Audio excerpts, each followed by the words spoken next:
আখিরাতের দিন আরেকজন মাসি 40টা দান দিল। হে রব্বুল আলামিন, যে উদ্দেশ্য দান দিচ্ছে এই উদ্দেশ্য তুমি গ্রহণ করো, মরার পরে তুমি জান্নাত দিও। যারা দান দিবেন তাড়াতাড়ি আসবেন। আল্লাহ তাবারক ওয়া তাআলা বলছেন,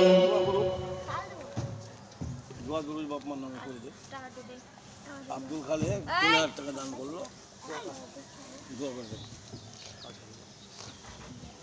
আব্দুল খালেক পিতামাতার নামে 3000 টাকা দান করলো। হে রব্বুল আলামিন, তোমার এই বান্দা তোমার ভয়ে এই 3000 টাকা দান দিল এই মাদ্রাসার জন্য।